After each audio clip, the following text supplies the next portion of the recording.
The conclusion of Blind Lambo left Lambo advancing on to 0, doing very well for himself there and showing some fantastic defensive play. Welcome back to WCS Austin, as I am joined by Jeff and Mr. Nathanius all the way down to the end. And Jeff, overall, I think that game number 2 showed that Lambo's defensive posture was very, very strong, and his control over there was good. Yeah, and a great interview by Smix. I liked hearing from him that, you know, one of the ongoing stories of this WCS format is hearing how are these people handling the stage like this? Yeah. And it was cool hearing Lambo say, you know what, that has been a problem, but I'm just kind of trying to stay calm and take it as it is. And he knew that, at least in its current form, he felt confident against Bly, and I think that was a really cool thing to see. I mean, we looked at that record, at least I did, and I was like, wow, this is going to be really tough. But for him, he was like, no, that's old history. I'm good now. And calm and collected against that kind of baneling attack that we saw coming out from Bly. Nathanius, you were checking in with Kelazor versus Sort of, and I do believe that series is concluded, correct? Yeah, so we talked about the first game. You guys saw the end of it on the stream. Game number 2 was on Proxima Station, one of the worst Reaper maps ever. So naturally, Kelazor went for a 3-Rax Reaper, completely failed, went super far behind, and then eventually just microed his ass off to the point where he was able to have a super sick comeback. He got 360 degrees surrounded and survived, and ended up cleaning up the rest of the series 2-0. It was a really sick match. Keep your eyes on Kelazor. He is a very, very good player. Underrated, I would say. I mean, he's not a new name at all. He's been doing this for a little while, but he's been practicing in the Korean scene. He's a very good player. It felt like in 2016, when we actually did see Massa break out at the beginning in Austin, he was kind of the Terran to watch and stuff like that. Is Kelazor now kind of taking up that mantle for the North American scene, or the Americas scene, I should say? Yeah. As far as results go, it's really hard not to talk up Massa a bit more because of all the results that he had last year. And I would say both of them are kind of unique in terms of they really relied heavily on that Reaper play that got nerfed as well. I like Kelazor. I'd like to see him go far, but this is a tournament where I think a lot of the Terran players shouldn't expect to be making the super deep runs because the players of the other races from Europe, I think, are a lot scarier to deal with. I like Kelazor, but I don't want to. No. I don't want to try to curse any of the whatever few Terrans are in this tournament. Wow. Nothing more to You know what? As a huge fan of Terran gameplay, I think keep your eye on the Terran players. I think they're really good. They've been working hard. We've got Thermal here. We've got some very strong Terran players. I understand Nate is a lot more down on Terrans in general, but I'm here to tell you. He does look skeptical. There's some really good Terran players here. Why so skeptical? You know, the problem is everybody's like, oh, Nate, who do you want to win this tournament? Oh, it must be a Terran. And I'm like, oh, God, I'd be so happy if Niebuhr Puck won. And everyone's like, no, sorry, guys. America comes before Terran, is what you're saying. You're goddamn right. All right, there you go. That's fine, that's fine. You can have that allegiance if you so wish. Our next match coming up here on the main stage is actually going to be Ptitdrogo going up against Zanster, another one of our Swedish combatants that we didn't actually talk much of. We talked about Namsho, we talked about Sort of, and we saw him previously. But Zanster, a guy that actually has made waves in WCS in the past. If you think back to 2015, he actually did make top 4 of that tournament where Little Bo and Mana did steal the spotlight. But Zanster has an impressive run there as well. So does he have the chops going up against Ptitdrogo here? Oh, absolutely. He is a player that for a long time we touted as one of the young European up-and-comers, but now he's an old man at like 20 or 21 years old, I think it is. He's been around for a while. Very strong Zerg player, and again, we kind of go back to that European scene, a very strong scene of Zerg players. He definitely has the chops, but he is, and this will be the 3rd time I've said this, and maybe the 3rd time I've been wrong in a row. He's the underdog, I'm gonna say. Ptitdrogo has been training in Korea. We were talking about this kind of at the beginning of the show. He plays I think in the top 30 of the ladder, which, you know, it is ladder, but that's a very good indication. That is where all the best players play. And he's coming in knowing Zanster very well as well. They've played against each other. Nathanius? Yeah, I mean, Drogo is a very good player, but Zanster is another one of those Zerg players that bounces off of everybody else in Europe. Like, Europe has had just some insanely good Zerg players that have been dominant over extremely long periods of time. And especially since Drogo is like the guy where if something wasn't great for him today, if he's just not feeling it, like he could be knocked off. He's an emotional player. If he gets tilted, if Zanster decides to spray next to his Nexus at the start of the game with like a scouting drone or something, that could knock him off. That's small, but potentially impactful, I suppose. The funny thing is that as much as Ptitdrogo, it had a flux of results in 2016. He did win a DreamHack at the very beginning of things, and then from that point on, eventually was able to actually qualify for the global playoffs, or the global finals, I should say. But then in round of 16, you know, it was kind of difficult for him, and he only kind of scraped through actually to get there. Is 2017 presenting itself as a better year towards the beginning, I suppose, compared to the end of 2016 for him? I think things are intensifying. There are fewer tournaments for these guys to go off to and get their chops, so that makes those tournaments that they do go to, like WCS Austin, all that much more important. So there's more pressure on them, and I think that kind of situation will tend to favor the players that can get over their nerves faster. And a lot of times you point towards experience, but that is not the overarching final rule. It's just that's what these guys are battling for. I think Ptitdrogo had his up and down season, which can be a really good way for someone to kind of get the butterflies out and be like, you know what? I've been really low, I've seen how bad I can get, and I've won a DreamHack like you said, so I know how high I can get to. Well guys, I am getting word that we are almost ready to go to the players, but before we do that, we can check out what has been going on in the tournament area here for WCS Austin.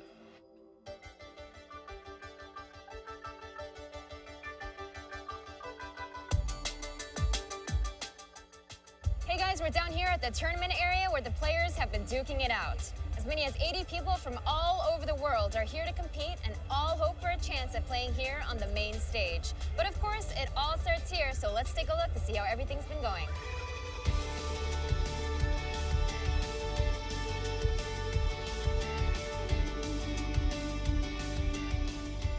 My name is Dario, but in StarCraft I'm known as TLO. I play Zerk and I'm from Germany. I'm not really nervous now. You can be lucky and meet people you're good against. You can meet matchups you're good against. Nobody knows in advance in StarCraft 2, but I'm confident and I'm just going to play my best, you know. My name is Penguin. I play Zerg. I'm Swiss, but I live in our team house in Virginia, so just about a 4-hour flight, not too bad.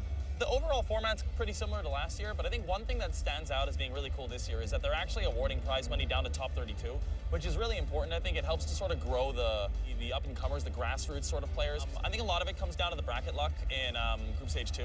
I'd really like to advance to top 32, though. I'd be happy with that.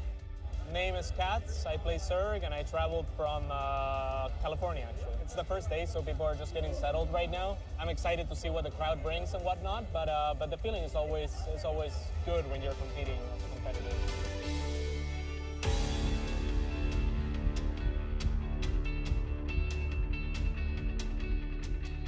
It was pretty good. I was not feeling very good because my warm-up went pretty badly. I was paired up against Theory. I Baneling busted him in game 1, so in all in, that was... I mean, it's pretty good on the map, so I didn't think he'd expect it. So the second game, he went for Sky Toss. I was able to Neuroparasite his whole army, and that won me the game. So there's still a long way to go. I'm satisfied. I guess that would be the best way to put it. I'm happy that I was able to at least get him out of the way. Well, my name is Christopher Colmadine, and my in-game name is Namshar, and I traveled here from Sweden. So I went 2-0 against an American Protoss player, pretty quick and easy. Yeah. I feel good. Yeah, I'm excited for the next other matches.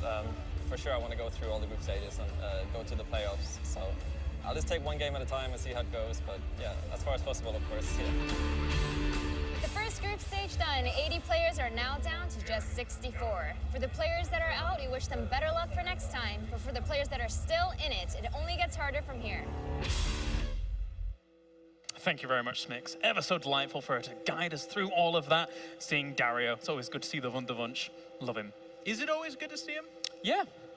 On the ladder, is it good to see him when you're playing against him? I have no clue. It's Maybe not. he's a nice guy on ladder. He's not. And he gives you good games. Takes your ladder points and steals them all. He's like, no, yes, yeah. Okay, well, it does seem that we do have a game currently going on. Dolan versus Sortov that Nathanius is currently in. Riveting best of 3. It's just getting into game number 2. He built 4 barracks in the middle of Cactus Valley. 4. It did not work. No. He built a couple roaches and killed all the Marines pretty easily. And it looks like, okay, he has not started the next game by More building barracks in standard the middle this of the time. map. Yeah. Oh, so the game did finish whilst we were... Oh, yeah. Yes, the game started and ended during that last segment we were just doing, Okay. just to clarify. An impressive game. Yeah. Sort of a mechanical monster, though. So if you're facing that kind of player, a lot of times that is the time to start to try and cheese because you're like, well, I'm not going to outplay him the longer the game goes. Right. So, you know. All right, gentlemen. Well, we are ready to head over to Smix on the stage, who is ready also to introduce our next players.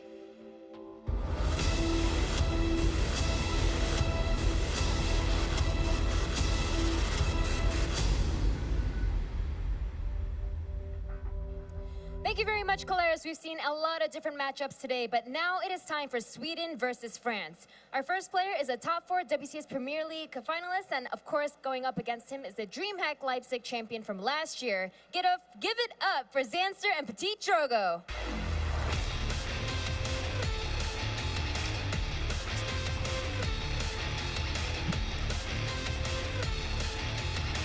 All right, time for our next series here between these two. Ptitdrogo going up against Zanster to find out who is going to be getting those good spots towards the next round. I still have Nathanias here with me, who is ever attentive to his laptop, checking out what's going on. Did the second game start actually between Donovan and Sortov? Yeah, they are into it on Abyssal Reef. Like I said, he did not cheese.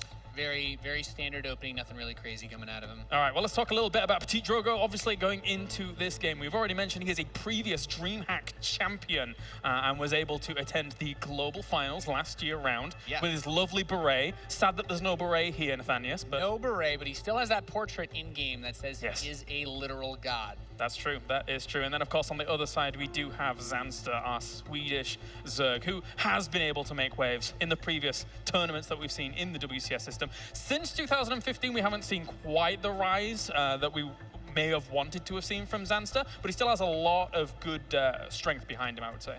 Yeah, he's certainly not a player that you can underestimate in a scenario like this. Ptitdrogo has the pedigree when we look at the tournament results and all that sort of stuff, but it's really hard to just be like, oh yeah, because Drogo's won more tournaments, like he's gonna win this one. Like Drogo is he can be very, very hit and miss when it comes to his performances, especially at these live events. Talk about if he takes, like if Zanster cheesed him in game 1, it's a best of 3, right? Gets a little bit of that tilt. Game 2, knock him out, right? Not really a whole lot to be said about that. So I think it's gonna come down to Drogo's just gotta keep this cool, play his best game, and you should be able to edge it out, but I fully expect that Zanster will bring some heat to the table.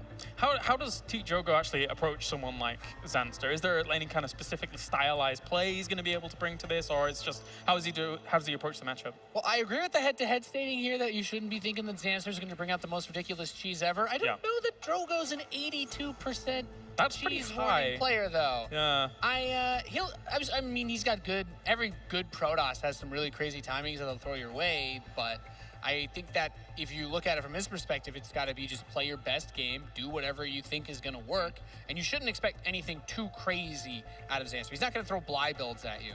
Yeah, it does seem that way.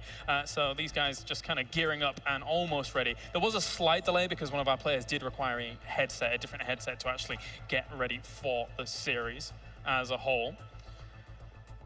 And overall, with these two looking as they are in WCS, what do you think the prospects are for 2017? How do you think that they're going to be able to perform? Obviously, there are 8 good spots for the non-Korean scene, I suppose you could call it, when it comes to going towards the global playoffs. Are these two contenders for those top spots? I think it's a bit tough for both of them because they, as good as they may be, they are not the Snoot of the region. They're not the Nurchio. When you look at the players that you're like, I'm going to pick this guy to go super far. Yes. Those aren't the names that come up. You know that Drogo's had the results before, but last year was a story of him like getting super high up there and then coasting down pretty fast, but not really like repeatedly hitting those same highs that he had at the beginning of the year.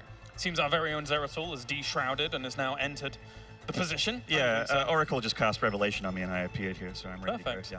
Perfect. You've got the dreads and everything, the cut color, although I don't think you'd appreciate us cutting it off. So. Not a lot. No. So overall, I want to get your thoughts on this matchup as well. I've talked to Nathanias plenty about this. We're best friends now. Best friends, absolute best friends. So Ptitdrogo going up against Zanster. What do you think of the matchup? I mean, I think this is going to be probably the highest level series that we're going to be seeing today. I think that Ptitdrogo and Zanster are going to be very evenly matched. I think it's going to be a blockbuster, and I think, I mean, if I had to pick a favorite as well, I feel like Drogo, with his time in Korea, he's been looking really solid in the tournaments that I've been watching, and I got to favor him coming in here. He did have some problems before the tournament about being able to open up a door. There was, I think, 1 hour and a half where he wasn't able to, with friends. You come to America, everything in Texas is supersized. It was probably a really big door for that European guy to open. All right, well, it seems, gentlemen, we are ready to go into our next series here. So without further ado, we can head over to the commentary team of In Control and Todd to bring us Zanster and Ptitdrogo.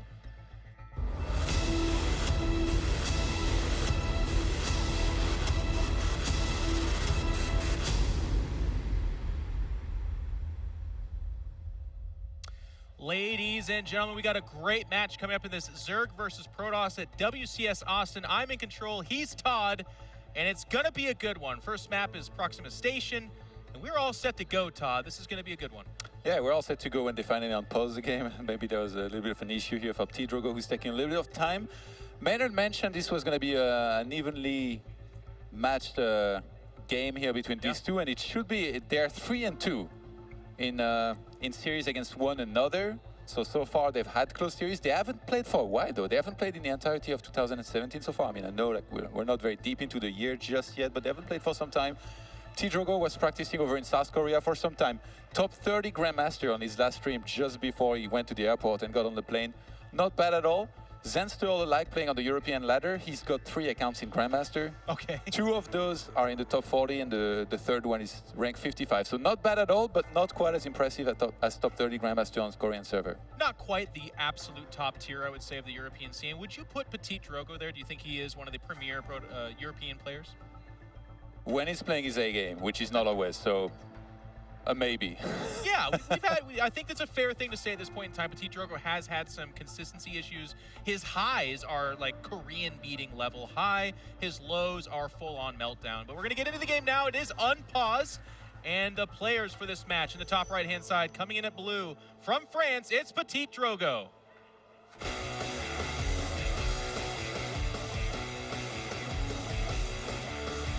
And his opponents, lower left hand side, the old man at 20 years old from Sweden, it's Zanster. Ptitdrogo, known for his incredible PvZ, has not always had the easiest time though in the matchup. He's had some swings here and there. Looking forward to seeing how much he's improved in the matchup here ever since going to Korea to train there for some time. I have to say, like I watched a lot of his last stream before he left here to come to Austin, and he was pretty impressive, I thought. Across all matchups, he showed a lot of good things. And, you know, he was just, I guess, relaxed, laddering, having a last couple games, and doing pretty well for himself. I think usually when a player goes over to Korea like that, it's kind of like, what is it called? The Dragon Ball Z room where, like, you go gosh darn it, you put me on the spot. The hyperbolic change. Yeah, exactly. Okay, there we go. So we got there. if you're not a Korean player and you go over to Korea, it's kind of like this room where you go and like time passes by slow and like you just get good incredibly fast. Yeah. So then if you enter one of these tournaments and you're on your A game and you've improved a lot from training there, that's when you try to capitalize on that, have a deep run in one of those tournaments. But it doesn't always work. That's the thing. Some players, they went over to Korea. I mean, I'm one of them. I trained there for some time and it doesn't always necessarily pay off immediately. It does end up paying off to some extent, at least at some point, but not always immediately after you train there. Some players, they let their mindset be broken down into pieces just from losing too much and not being able to handle it. I was also one of those guys too that it speaks to what works for different players. I even think of the Korean player like Violet, who moved away from Korea and had his best results when he moved away from Korea. As if that was some kind of, you know, on paper that doesn't make any sense at all, but it just worked for him. Getting into the game here, we do have the third hatch going down for Zanster. He opened up really just very normal. We see him going for the speed opening. No evolution chamber just yet, so that would be the kind of thing you'd look for perhaps lane drops. This map, not super amazing for that, but that strategy kind of always generally good. And now we have a Stargate from Ptitdrogo. Todd, I was going to ask you, in your games you were watching of Ptitdrogo, what was he doing in the PvZ matchup to get some success? Because it's a pretty tough one. I saw him mostly in the other matchups, but one thing that I picked up on where in his play that doesn't always used to be like this is that he was playing super aggressive. And by that I mean he was like all-out war, attacking non-stop. So as much as he doesn't cheese a whole lot, even I think his percentage was like 82 is what they were saying. Yeah, I don't think in particular I agree with this. Zanster 10%, yeah, that sounds about right because he doesn't cheese a whole lot. But Ptitdrogo, I don't think cheeses that much. Like he does play aggressive at times, but doesn't always commit everything he has to attacks. Okay. Yeah, I think he was playing very aggressive. So playing with Adepts and Stargate units, I guess, would be a good way. And then straight into Storm is what we saw. It kind of became the standard. Actually, he's going to get a couple of Adepts caught there. And that probe's going to fall as well. I'm a little bit surprised on this map that we didn't see an early pylon block for these hatcheries where you force the first hatchery to go down very far away on one of those bases that it's very far outside. Because in the Korean scene, a lot of players have done that in recent TV games on GSL. Okay, well, we do see some spore colonies, or crawlers, excuse me, coming out of Baneling Nest as well for Zanster. And Zanster, like you said, a very straightforward player. We did get some disruption from those lanes, but that's as much a scout as a delay tactic as well. He says, okay, you are going to try to take that third base. It is at, 4 minutes and 20 seconds or so there, where it's not like the fastest third base for a Protoss player, but it's towards the faster end. Oracle does get some damage in there. I think it has 5 or 6 kills. Oh, no, just 1, excuse me. I was looking at the wrong number there.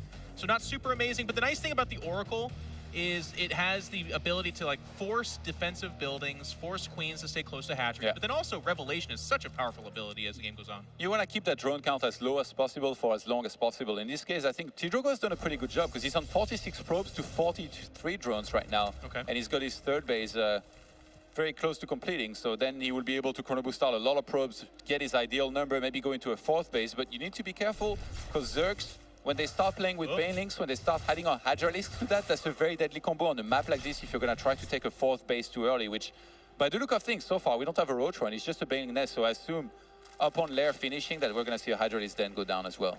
Okay, so we'll see if we get to that composition. A couple more drones do die there. And here's that all-out war coming in. The Depths are going to shade backwards, looking to get just a little bit of damage and preserve their lives. You get one drone there, maybe a second does go down, and not a single Adept dies on that day. So as long as they go back home, their shields should regenerate. Damage done for Ptitdrogo and none taken on his side. If Ptitdrogo had actually gone in here, these Banelings were being morphed a little bit late. He might have been able to do a lot of damage. I guess he couldn't have known even if he flew the Oracle. Coming in again. 2 Oracles, by the way, pair really nicely. They can just one-shot a drone, so they can get a lot of damage done if you only have a Spore Crawler and a Queen. But Zanster on top of it micros back the drones and only loses, I think, maybe 1 drone there. Yeah, and behind this, we're gonna have Pneumatized Carapace starting here for the Zerg player. So he might want to drop some of these Banelings here onto those mineral lines of Protoss, or even just on top of his army. You know, sometimes Protoss, they get sentries, they attack, and one of the best ways, or the actually actual best way to deal with this if you're playing Banelings is to drop on top of the Protoss army, which usually will not have enough anti-air to get rid of these overlords properly. And +1 in charge starts across the map, so I'm pretty sure we're going to be seeing a Templar Archives here start pretty soon, and then it's going to be straight into Storm for Ptitdrogo. But like I said, this Hydralisk Baneling combo is very, very deadly. You misread it a little bit. You're not ready for 1 second, and you're going to die instantly to it. It can cause problems, Todd, but one of the things that's kind of mounting concern for me for Zanster is just now he's taking his 4th base at that gold base. The Oracles, or perhaps just the fear of Oracles, has delayed that a little bit, so equal bases for Ptitdrogo for a while now is reflected in that supply. He's still ahead in supply. It's not a normal spot for a Protoss player. Decent defense against the Oracles from Zanster, but the continued attention to the multitasking of those Oracles has been really nice so far for Ptitdrogo. I love it when you talk about the supply. So I'm here for you, Todd. We do have that Warp Prism circling down at the bottom, too. This is another tactic to kind of keep Zanster at home, keep him slowed down. And there we go. And we now have the Oracles swooping in, going after the Queen. A couple of drones will die, but meanwhile, we have a drop inside the main base as well. Not being controlled super, super amazing just yet. But Zanster's going to pull back the Lings. And again, the nice thing about this is even if it doesn't do that much damage, it keeps the Zerg at home incapable of slowing down that 4th base that we see Ptitdrogo going for now. And also, Ptitdrogo has potential to save everything there. If he pays attention to his units, picks up 2 of the Adepts, that's totally worth it here. Losing some Adepts to trade against them. Not only did he kill some drones, he forced a lot of drones from being pulled away here from that middle line. So the income of Zanster was not nearly as high as it should have been for some time. Those transfer a bunch of drones to the gold base, which is going to help replenish that income. But in terms of tech, as soon as Storm finishes, this becomes another game, and I just don't see Zanster. Oh, he gets one of the Oracles. That's actually huge. I think he has quite a bit of energy as well. Zanster, if he attacks before Storm, this could be very dangerous, but I don't think he will. Even that all-in percentage, or that cheese percentage, we go back to it. He's a fairly passive player a lot of the time. And in this case, it doesn't look like he wants to move out. If Storm completes and Protoss maxes out, it's going to be really hard for Zanster to win. It's going to be an uphill battle for sure. I mean, with that Warp Prism surviving, by the way, he knows that's in the background, so that's going to do things too, like, oh no, do I leave behind 20 Lings or something? Because nobody on the wrong side of a Warp Prism wants to see 20 Zealots being warped into your base. And you can see that there. He's got a couple of Hydras left back there, some Banelings being morphed.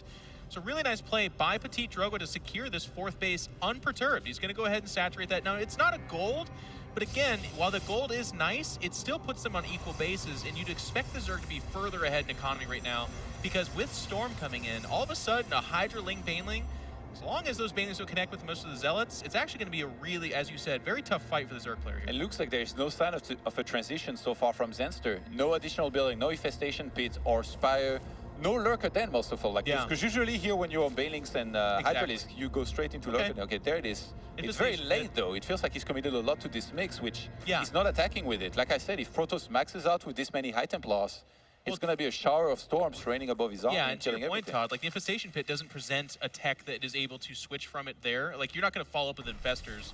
A Spire would have been nice because all of a sudden 25 mutas can really transform a game. But when Revelation does go down, there's going to be actually a big Hydra drop inside the main. I'm not sure I super like that, but we'll have to see how it's executed. But here comes the army. Now it has been revealed, so to speak, with that spell, so it's very much so broadcast in the middle of the map. And we're going to have a couple of Adepts in the backfield here, too, doing some economic damage. It's going to be fighting all across the map, going for the rocks outside the 4th base, but Ptitdrogo's on top of this. I think the drop is a great idea. We see Nerdshow do this a lot here. When you attack with your entire army out the front against High Templars, you can get everything stormed, and it's just not going to work out. If you look at the main base... Max, Todd, he doesn't have the ability to warp in anything to respond to this. It's going to be really tough for Ptitdrogo to handle this properly. He's going to have to walk back the exact right amount of his army. His Archons could block himself next to his wall that has his natural because they can't get through there, so he needs to handle this just right. If Zanster can get the proper trades there, a transition might actually save him in this game. Zanster's army is all clumped up, just ripe for the plucking from Storm, but it does not happen. He's just going to back up, happy with this attack that's going on inside the main. Not really getting super meaningful buildings. Some Immortals are going to actually go over there. A lot of the Banelings are not here. They're being morphed in right now, although this army is actually 0 Zealots as it were right now. And it looks like Ptitdrogo is feeling confident to push forward onto that creep. He does kill a couple of creep tumors and is going to back away. Zanster now taking his 5th base. And I gotta say, Todd, the Hydra drop in theory could have been amazing, but he like kills a pylon, a couple of gateways, not really huge damage. I think he might not have been enough. Like Nerdshow is, when he does this, he's like really the one Zerg that we've seen do a lot of these drops. He always gets, he gets it right. He does half and half almost, and in this case, just 3 Overlords. That's something that's sure, like Ptitdrogo lost a couple of buildings, he lost some gateway, got some unpowered, but he eventually cleaned up, and now he's fine. Well, this I feel like is going to be the real representation of Zanster's attack capability. He does have a Spire going down behind this, but I feel like that's more for perhaps late game tech as opposed to a Muta switch. He's going to drop Lingus in there, but the Moisture Core is ready. And the army's getting severed in the background. The Banelings just now trying to join up with the Hydras, but the Hydras are on the run. They're off creep. The Lings are off to the right. This is not a good situation for Zanster. He's going to try to evacuate. A little bit of a counterattack, but good Sim City here from Ptitdrogo means that minimal damage should be incurred. Yeah, he has the exact right amount of cannons there. What? There's a single Zergling inside the main trying to fight, but it's not doing much. And again, another Link counter coming to the natural.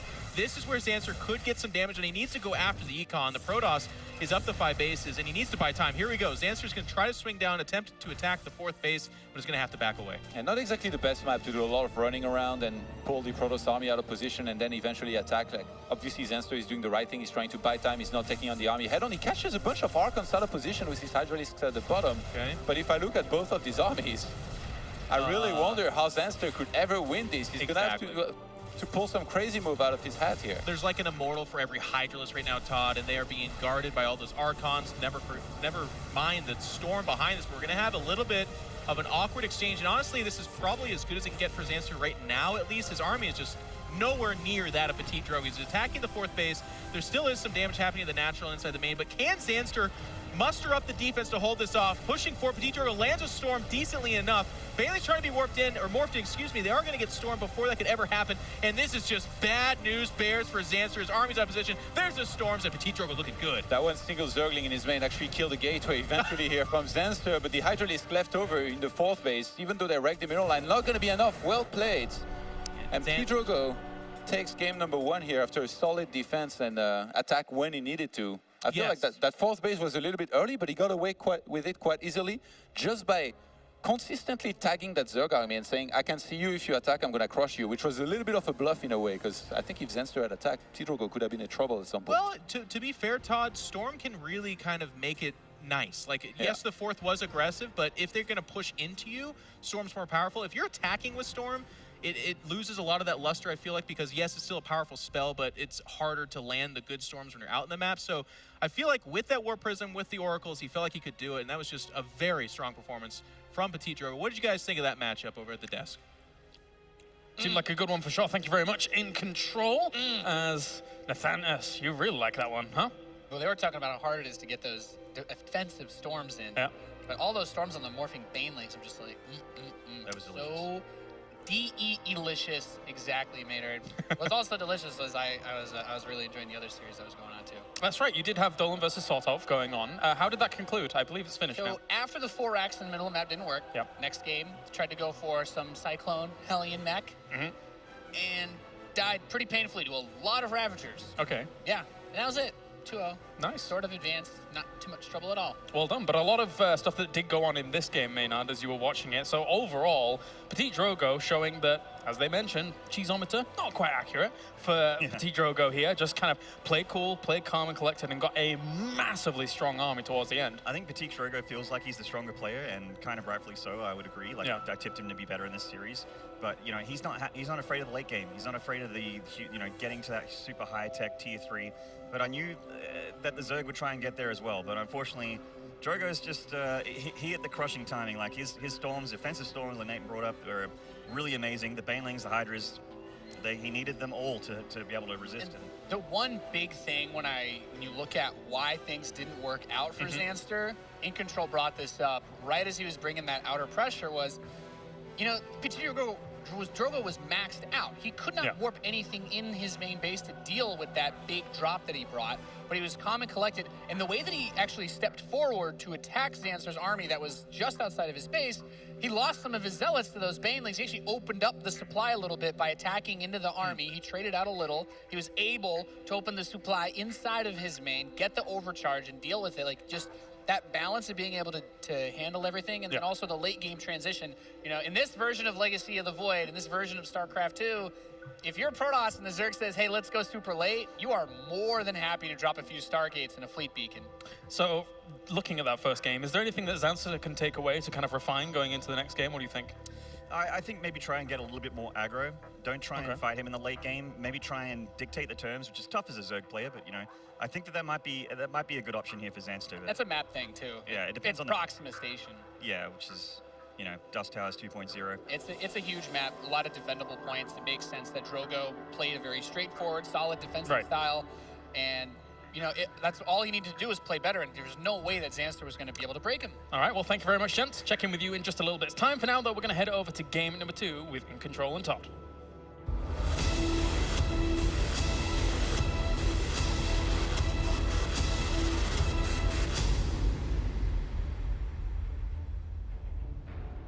Thank you, Caleris and the lads. We are in the game. It's Newkirk Precinct with one player looking to tie up the series in this dastardly PVZ. All the big words. Lower right-hand side, coming out of Sweden, looking for a win here. Oh, never mind, wrong screen. Lower left-hand side, it's the blue Protoss from France, this one, Ptitdrogo. Allez les bleus, is what we say. What does that mean?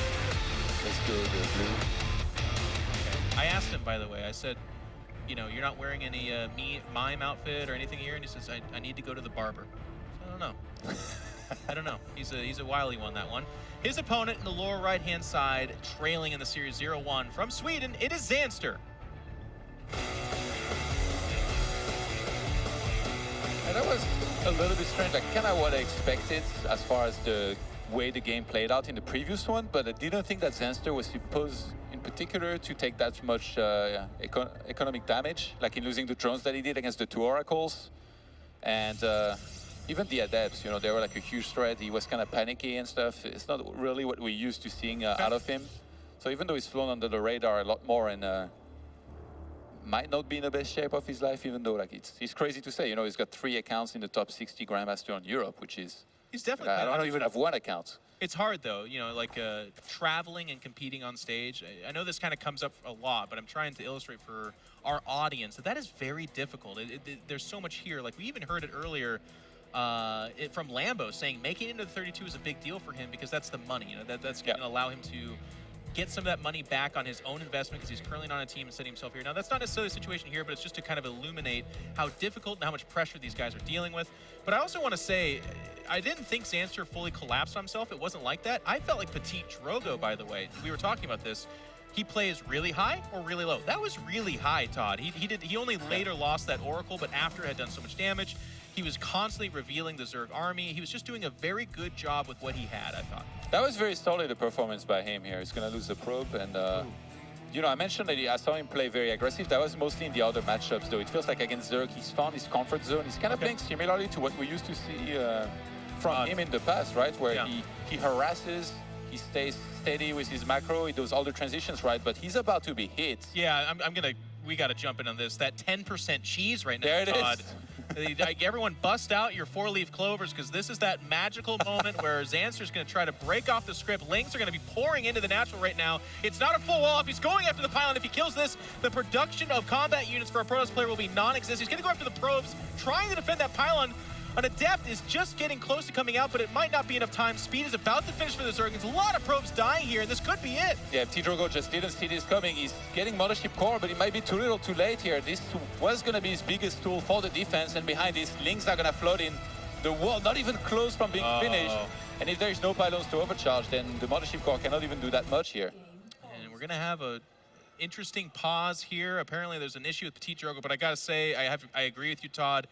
This is all but over. Sensing blood in the water, Zanster has a army coming across, and it looks like we're about ready to get back into that game for the final, like, probably 2 seconds of this. The Mothership Core is armed with the equivalent of a probe's phase stunner. It does not do a lot of damage. He's in trouble. In the previous game, the Mothership Core defending the main was like the 12 gauge, but in this case, it's not anymore. It's like a water pistol. Zanster is able to kind of tie it up here, and Todd, you were talking about this before the series, and even our lovely production crew, again, kind of assessing these players and their likelihood of cheesing. We make jokes about the numbers, but the idea is Zanster is not a cheeser. So this was a nice, you know what, he got outplayed in game number 1. We were talking about the execution. So what do you do in a short best of 3? You throw your opponent off and go with the cheese. And as you said, that ramp, it's a big ramp to wall off. Yeah. Ptitdrogo caught being greedy. He didn't wall it off. He didn't really make an effort to, and paid the price for it. Well, all right, we're going to go ahead and have our boys at the table break it down a little bit, and we'll be right back. But Caleres and the lads, how are you guys doing? That's right, the semicircle of analysis here. Of ladship. Of ladship, the semicircle of ladship. I like that. That's lovely, that's lovely. So 10% overall for that cheese factor. It seems like Zanster's aggression worked out pretty well. Yeah, I mean, the cheese meter not really coming in strong there, but Coach Maynard coming in strong, saying, hey, Zanster, get aggressive, sort him out. There it is. Now we have a tied series. I like that. He gets straight in his face. He gets the pause out of Ptitdrogo, who gets flustered. And we all, you know, Ptitdrogo is a player that can be put on tilt. And also, getting the tie-up like this with a cheesy build already makes me think that Zanster's in a great spot going into game 3, even if it goes into a long game, just because he's able to knock Drogo out of that comfort zone where he's like, everything's going according to plan, everything's fine, I'm French, etc. And now, he got wrecked. He got Shrek'd in that second game. He did. And yeah, you got to go into the series. You're right, Nate. Going into game 3 with the fear of Zerg into you, the fear of God, and he's yeah. Are you saying that the French are easy to tilt, Nathanius? I've not met a lot of Frenchmen that weren't, to be perfectly honest. This is the best bait question of all time. I love it. Thank you. So overall, I mean, you're going into a best of 3. You're saying that, you know, he's in a position now where he might have to really reconsider how Zanster's going to approach that third game, giving Zanster potentially a little bit of an edge here. Does that kind of... Is Zanster the kind of guy that's going to cheese twice in a row? Even in that situation, he's normally... I mean, he's not super known for it, I don't think. Like, I don't know if he will or not, but it worked out really well for Game 2. Maybe if he went for something different, but still aggressive, I think that Game 3 would go pretty well for him. I don't see this as like a Kawhian versus Noni. He doesn't need to repeat the same cheese in the third game in order to take it. I think as long as he plays his A game, that alone should have put him in a good mood. You know it's going to rustle Drogo a little bit, so just make the most of it. Play your heart out and try not to screw up too much. Awesome. Well, great to hear your opinions, guys. Thank you very much. We're going to head over to game number 3 now, as we do have In Control and Todd at the ready.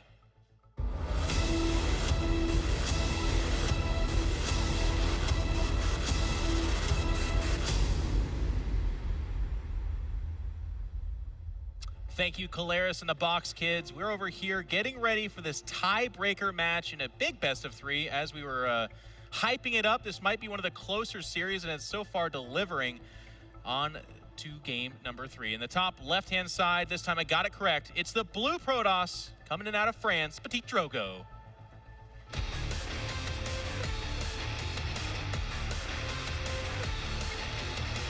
And his opponents breaking the script, changing what we think of is the man from Sweden. It's Zanster. He looks like he's out for blood, Todd. Yeah, he must be. That was pretty cool to see him mix up that build. I think, by the way, Nathan has summarized the situation very well, especially for a variety streamer, when he states that basically Zanster has all the momentum in the world right now. By having done that cheese that he did in the previous game, he's gonna have to keep Drogo guessing and going the extra mile with the scouting to try and find out if he might be facing a similar kind of threat here in this game, which usually means you've done something right if you're forcing your opponent out of his comfort zone. Yeah, and he's going to get a hatch first off. Ptitdrogo, by the way, not necessarily doing like a pylon scout or something super crazy, which is really nice to see there. We're going to have a little bit of a pause in the gameplay, but just to kind of break down your point, Todd, because I really do enjoy it and like it. I think the proper response from a top-tier player is to not second-guess themselves. They should come into this matchup with a pretty good game plan. Yes, he did get thrown for a loop. There was even that little, I don't want to read too much into this, but I like what Nathaniel is doing and putting a narrative to everything. Like, did he get flustered and hit the Windows button or Alt-Tab on accident or something, and then we had to have a pause? I don't know. But it's important for Ptitdrogo here in round 2 to remain composed, because this is not even an eliminator match. This is the winner match, as I understand it. So the loser of this still has more life to give. If he got tilted now, that'd be really bad for him. Yeah, we talked about how first place is important, though. You don't want to end up in a group that's like way too stacked for you to handle. So ideally, I'm sure both of these guys, they want to make it out right now and be safe on through to the next rounds to start facing some of these challenger guys. Yes, it's only going to get harder from here. That's the thing I love about these tournaments, is like every group stage becomes more intense. The names are bigger household names facing off against those players that are fighting their way upward and onward. But Ptitdrogo is going to scout out a fairly standard opening from Zanster so far. Now, of course, there is still potential for cheese. We'll have to see if Zanster's going to go that route. I would predict no. I think he's going to return to his bread and butter, which is that strong macro play. It would make sense on this map. It's a much easier world, which Drogo has already put a lot of effort into. Actually, on this map, I saw one of his games on his stream that he did just before leaving here to travel to Austin. And he walled off that left-hand side part of his wall there and took the base that was below this instead. Okay. I mean, he was across the map, so he was upside down. But you see what I mean, right? Yeah. And I remember that he wrote something like Zest wall. So basically, this was inspired by Zest. Okay. Just to take the other third base than the one that we used to see as being the standard one. And other than that, I mean, Ptitdrogo, as much as he can mix in a lot of different builds, you know, if you wanted to go for, like I say, 7-8 gate adept with something like a War Prism, he could do that. His go-to will be the standard play, pretty much all the time, where you go, you know, to charge, storm, a lot of immortals. Last game he had 10 immortals, like you mentioned, that crazy amount. And when you have 10 immortals, Archons and High Templars against the Ground Army Zerg player, you're doing pretty well usually. Yeah, and we do see that Stargate coming up from Ptitdrogo. I'd be very surprised if it was anything other than an Oracle followed by another Oracle. We did see a Phoenix, but that was purely just to kill the 1 or 2 Overlords. And then we actually saw some nice scouting out of it as well. But I have to agree with you, Todd. I feel like Ptitdrogo won and executed on such a convincing level in that game number 1 that it'd be weird to see him knocked off of that plan so quickly. He's going to get a scout forward here. Maybe a drone kill, gets one shot. Doesn't quite get a good pick up there from Zanster to go ahead and not lose that single drone. And there is that wall off on the left side, Todd. Again, not revealing anything tech-wise here, but an Overlord inside the main should spot that Stargate pretty soon. Yeah, Ptitdrogo made a Stalker, but he had to wait for his Adepts to be in the wall here, ready to defend against an attack. And actually, Lynx are going to sneak past there. And that means that he didn't even really need to lose that Overlord. I guess he couldn't have known he was going to get in, but he's going to confirm that Stargates and be ready, completely ready for it. Okay, there it is. It's been a while. It's actually been chrono boosted for a while and only just now making the Oracle. I'm not sure if that's a mistake, but like you said, the Lings do get in there. They scout what they would have otherwise seen, so it ends up not being that bad of a thing for Ptitdrogo. But one of the things I'm going to be curious to watch, and one of the nice things about Oracle openings, by the way, too, is a lot of times Zergs will use Lings to cancel a third. If you go for a heavy Ling opening against Oracles, you're going to lose all those Lings. It can defend the third really, really well. Yeah, around here. I fully expect Ptitdrogo to start that third base momentarily. The one location I talked about earlier, +1 melee on the way, so still very similar style here from both players so far to what we saw in the previous game. I wonder what adjustments Zanster will try and do, other than obviously trying to lose less drones to the Oracle, which sounds a lot easier. You know than what, done. Todd? Zanster even took an offbeat third base, I would say. He goes for that 6 o'clock third base, which is, it's not super crazy. It's not like trying to be hidden or anything like that, but it does mean that the easier fourth and fifth base to take will be those right side and the one that's just below the natural And there. it's forward, or like towards the opponent in a way, whereas Drogo, he took that other third base that a lot of Protoss don't usually take, so that third base is also going to be closer to him if he attacks into him, and he's actually going to morph a bunch of Banelings here and try and surprise Ptitdrogo with an attack. 7 drones behind it, I think this is a weird play to me, Todd. This is, I mean, he must figure the third's fairly exposed, he's going to go for something, but even more drones out behind this. I think he knows there is not much on the ground. He's hoping for these Oracles to be across the map and completely miss this, in which case... Drop Banelings maybe too, right? No, if you just blow up these Adepts, and then on the ground you can prevent mining from that base for some time, maybe kill a bunch of probes and catch them out of position, but he's being very hesitant here. Just that one pylon back there. The Oracle's going to circle around, trying to find kills. Unfortunately to them, I mean, they get the gas there, which is nice-ish. He does see some Lings coming out. He's going to want to key in on this pretty quick because behind this, he's adding a lot of infrastructure, but not a lot of units. He sees low drone count inside the main. Hello, the bell should be ringing right now for Ptitdrogo.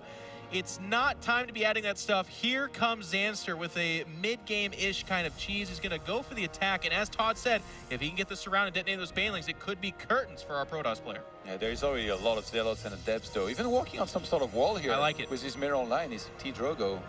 It's good, but if you imagine there was a drop, though. Yeah. He'd be trapped in his bad, own wall. Get away, no! But it looks like Zanster's pulling back in. And by the way, Zanster's been droning behind this, so I did that caster thing where like, here comes the attack! And then it's just like, A bunch of drones start in the production tab, you're like, all right, this could be it, Todd! And then we're like, he's making more drones. So apparently that tense moment passes. It ebbs and flows, though, as 28 more Zerglings are being made. And that is the Army Corps for Zanster.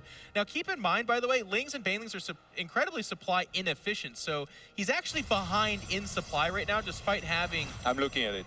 Yeah, well, of course you are, Todd. I would expect that at the very least. But and all of a sudden, Ptitdrogo is getting weirded out here. He's like, okay, what's going on? I see all these expansions. I don't see a lot of tech. Where's your army? He has a little bit of a SimCity at the third. He needs to drop a couple more gateways here, and he's doing that. I'm not sure if 2 more is enough, because right now Ptitdrogo is only on 6 gates. You'd want to go up to at least 8, I would say, in this case, especially with his walker count already being so high. It's 65 probes to 46 drones. Either Zanster will make something happen soon, or he will have to face the same army that he had to face last game. Yeah. It might go the exact same way in this case. And Archons are starting to come out. I'm very kind of...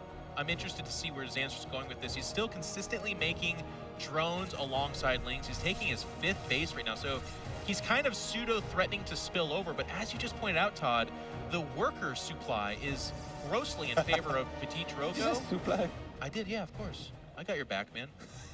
If Nate's going to make jokes about French people, I will be there to be the friendly American saying Thank you, I appreciate that. Yeah, of course. Got to do that. But now Storm, and I feel like Storm is the door getting slammed shut on this Ling play. And that's actually what I don't like. Like, Zanster's going to sit on 60-some-odd supply of Zerglings, and if you don't start trading that out now, it's going to get harder to do later. You see the way he's posturing forward on the top right-hand side? I think he was hoping the entire game... He'd come out? Yeah, that Ptitdrogo would come out and go for an attack, and then he would just counter-attack. Basically, break out some chaos. And make this game a scrappy one, and then from there hold on at home and do too much economic damage for Ptitdrogo to recover. Guess what? Ptitdrogo never moved out, so he couldn't threaten with this counter attack. And in this case, the Protoss army is starting to be really scary. Like obviously, it's very Zealot heavy, which against Banelings can be a bad thing. He'll if want you to don't know trade that how to out. split well, but. He's only at 165 supply, so he's not at the point in time just yet. But to your point, yes, he needs those Zealots to get traded out for Immortals and Archons like we saw previously. But how many drones have been killed? Because it feels like it is a lot. Like 21. 22 and more coming. And just actually, now, one of the first 2 Oracles dies. Units lost is very heavily in favor of Ptitdrogo so far. It's been some really good work. And this time he didn't rush the 3rd base, which I think Zanster might as well have been hoping for. And that wall on the left side proving to be a great choice. And Zanster, I got to tell you guys, you should feel the mounting pressure for this young player. These Lings are becoming worse and worse as time goes on. Look at the upgrade tab up there as well. I mean, it's not super impressive for a Protoss player, but it's non-existent right now for our Zerg players. He's going to roll in here and finally has an opportunity to try and cancel that 4th base. Not getting good surface area on the Nexus, though, so far he's just kind of killing everything around it, getting a decent surround, but immediately having to back out. And there are those Zealots, and this is a great trade. They're probably going to get the hatch, but as you said, Todd, at least they lose their lives, so the better things can be called in. Yeah, he might even... No, okay, I don't think he's going to trade them for banelings. Oh, okay, he didn't target that. Sloppy fight, but the Protoss Army is going to move out here. We do have a Ling counterattack going into that 3rd as well. Photon Overcharge should make short work of that 4th base under attack. Fighting all across the map, but Ptitdrogo wants to end it right now. He's pushing forward. Banelings connect with the majority of the Zealot-based army, but there's still Archons and Immortals and Storm behind that. And Zanster is just falling behind in supply. There's Zealots inside the main base. He's spread out. There just doesn't seem to be much. He's going to set up a Stasis Ward as well here, Will Ptitdrogo, to try and cover his army a little bit more. I don't even think he needs that, but why not? He had the Oracle there anyway. Ptitdrogo is just going to power through here. He just has too much. And Ptitdrogo is trying to defend that 4th base, but that's a lost cause. Zanster's going to evacuate off of that 3rd. He has a hatchery going down behind us, but Zealots are overrunning inside the main. This is your game number 3, so he's going to give it everything he's got, but how does he crack? Oh, Bings try to connect the Templar. They don't quite get there. GG, well played is called out, and Zanster has been outthought and outplayed by this young man right here, Ptitdrogo. Great series. The 1-game win for Zanster, cheese of all things, but Ptitdrogo just too little, too solid here in this series. Yeah, I really like the gameplay, or the game plan, excuse me, from Ptitdrogo. He was able to, in Game 1, execute, be very aggressive, like you said, Todd. We've seen a lot of aggression out of him. He was able to win off of that, and then go ahead, Game 3, seal the deal with that kind of patent defensive play in the face of the aggression of Zanster that he wanted to do. But we're going to have an interview with Ptitdrogo, the winner of the series, and Smix on the stage. Thank you very much, In Control. Congratulations, Ptitdrogo. You are moving on to the round of 32. But let's first of all talk about this series against Zanster. Now, I was looking at Oligulek and your win rates for this year, and your PVZ was by far your best win rate. So because of that, headed into this match, did that affect your confidence at all? Well, it was for years my best matchup. But after my month of training in Korea, I think it became my second best matchup. Like, it's really hard. PVZ, it is a lot of... Whereas people... Yeah. But, yeah, like, it's... Well, you just mentioned time in Korea. How were the Korean Zergs compared to the European Zergs that you normally play? Playing against them pressing, because it doesn't matter how good you do, they're all building Bane. After, it's pretty sad. But overall, in your time in Korea, did you enjoy your time there? Did you feel like the practice you had there helped you become a better player? Oh, yeah. Korea is very nice. Like, the current ladder is very, very nice, and I really enjoy my time here. And yeah, definitely improved. And now coming into this tournament, because a lot of times when I speak with you, you're always very vocal about how you're feeling coming into a tournament. So how confident are you in your condition right now? I'd say pretty confident. I'm not sure if I'm not sure if I will go, but I'm happy with what I'm playing at the moment. We'll see how far it will go. All right, well, best of luck in the round of 32. And guys, we're going to head to a short break, but when we come back, we have Harster versus Snoot.